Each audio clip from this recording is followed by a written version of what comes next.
Shalom Bapak Ibu dan saudara-saudaraku dimanapun Anda berada.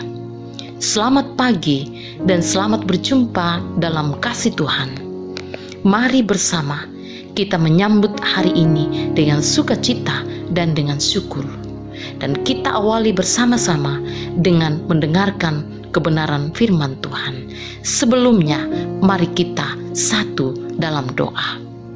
Segala puji syukur dan hormat kami persembahkan kepadamu pagi ini Bapa. Terima kasih semalam Tuhan sudah memberkati kami sehingga kami boleh tidur nyenyak melepas lelah. Pagi ini Tuhan berkenan membangunkan kami dengan tubuh yang sehat, kuat, tak kurang suatu apapun. Bapa, semua karena anugerah-Mu. Dan mengawali hari ini Tuhan, perkenankan kami untuk mendengar dan memahami kebenaran firman-Mu. Tuhan, mari urapi kami dengan kuasa Roh Kudus-Mu. Layakkan kami mendengar dan memahami kebenaran firman-Mu saat ini. Ampuni kami Tuhan, dan dengarkan doa kami ini. Melalui Tuhan Yesus Kristus kami berdoa. Amin.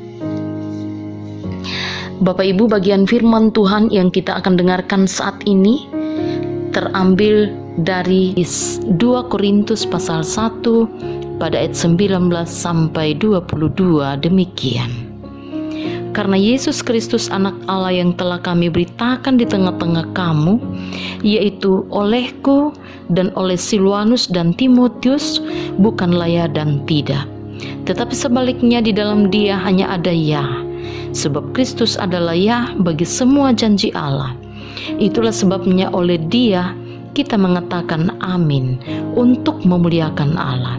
Sebab Dia yang telah meneguhkan kami bersama-sama dengan kamu di dalam Kristus adalah Allah yang telah mengurapi, memeteraikan tanda miliknya atas kita, dan yang memberi Roh Kudus di dalam hati kita sebagai jaminan dari semua yang telah disediakan untuk kita.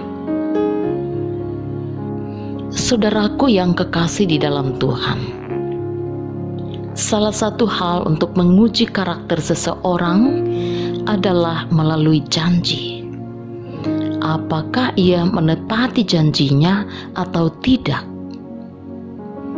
Karena saudaraku, terkadang ada orang yang berjanji tetapi mudah melupakan janjinya itu. Walaupun janji ini merupakan hal yang penting dalam penataan hubungan antar manusia. Saudaraku, dalam perikop kita saat ini juga, Paulus mengungkapkan dia pernah berjanji untuk datang ke Korintus. Tetapi ia tidak jadi berangkat karena demi untuk kebaikan jemaat Tuhan yang ada di sana. Kita bisa lihat di dalam ayat 13 perikop kita saat ini. Walaupun Paulus sangat mengasihi mereka, tapi dia tidak jadi berangkat. Mengapa? Karena situasi yang tidak memungkinkan Paulus untuk ke Korintus. Nah, saudaraku, manusia sejati seperti Paulus bisa berubah rencananya, bisa berubah janjinya. Tetapi janji Allah, saudaraku, adalah iya dan amin. Paulus katakan dalam pembacaan kita saat ini bahwa Yesus Kristus yang adalah anak Allah yang kami beritakan itu, yaitu Paulus bersama Silwanus dan Timotius, bukanlah iya dan tidak, tetapi di dalam dia hanya ada iya. Sebab Kristus adalah ya bagi semua janji Allah. Itulah sebabnya oleh kita harus mengatakan amin untuk memuliakan Allah. Karena itu saudaraku, Paulus menegaskan di sini bahwa yang penting dan yang utama pertama bagi kita adalah kita bergantung sepenuhnya pada Tuhan yang telah menggenapi seluruh janjinya di dalam Kristus. Sebab Tuhan Yesus adalah ya bagi semua janji Allah itu. Disinilah saudaraku letak janji Allah, begitu serius Allah dengan janjinya, sehingga Dia memberikan keselamatan bagi manusia melalui pengorbanan anaknya yang tunggal. Karena itu di dalam diri Yesus Kristus segala janji Allah itu dijadikannya iya dan nyata. Demikian pula di dalam nama Yesus kita harus menyatakan amin untuk kemuliaan Allah. Saudaraku, orang percaya mendapat jaminan bahwa kita semua akan menerima janji Allah, yaitu Roh Kudus. Karena itulah saudaraku, maka hidup yang kita jalani saat ini adalah pimpinan atau kuasa Roh Kudus itu. Ini juga merupakan jaminan bahwa kehidupan sempurna dalam kemuliaan Kristus itu akan disempurnakan sesuai dengan kehendak Tuhan pada waktunya nanti.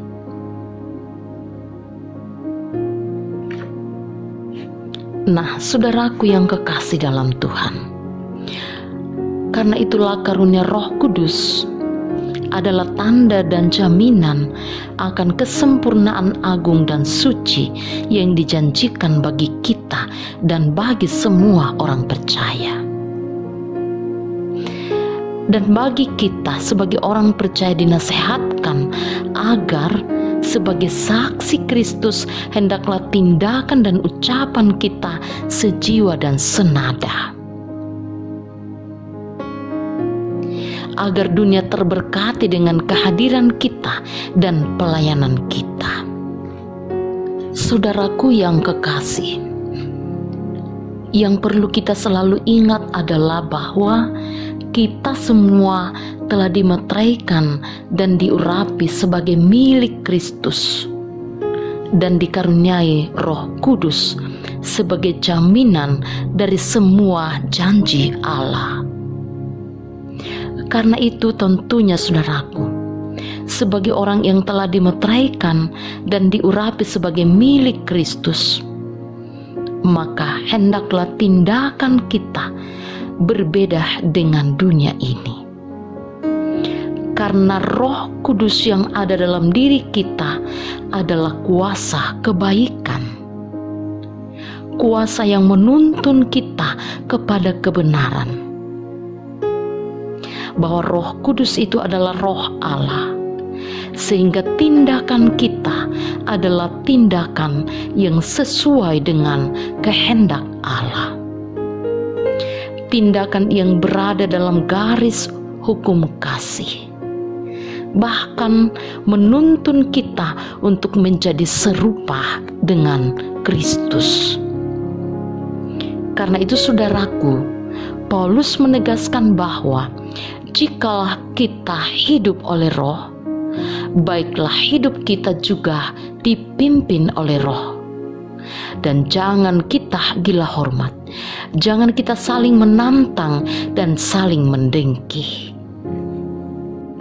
Karena itu saudaraku, sebagai anak-anak Tuhan yang telah dikaruniai Roh Kudus, maka seharusnya hidup kita dipenuhi dengan kasih, sukacita, damai sejahtera, kesabaran, kemurahan, kebaikan, kesetiaan, kelemah lembutan, dan penguasaan diri.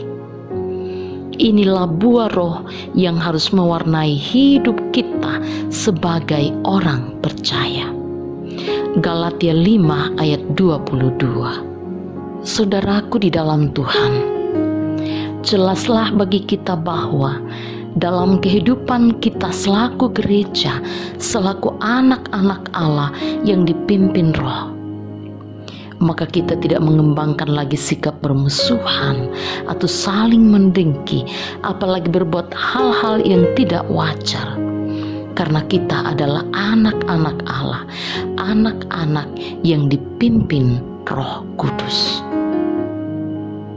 Karena itu saudaraku, dalam hidup kita ini, kita tidak perlu gentar dan takut menghadapi segala rintangan dan beban. Karena kita boleh yakin dan percaya serta berharap pada Tuhan yang setiawan terhadap janjinya. Tuhan memberkati saudara dan saya, memberkati kita semua. Amin. Saudaraku, mari kita berdoa. Ya Tuhan, kami bersyukur atas firman-Mu saat ini. Teguhkanlah di dalam hati kami masing-masing, dan mampukan kami untuk dapat menghayatinya sesuai kehendak-Mu. Bimbing kami ya Tuhan untuk mengaplikasikannya di dalam kehidupan kami setiap hari. Biarlah semuanya hanya menjadi kemuliaan bagi nama-Mu. Ampuni kami Tuhan, dengarkan doa kami Bapa melalui Tuhan Yesus Kristus. Amin. Saudara, demikianlah perjumpaan kita saat ini.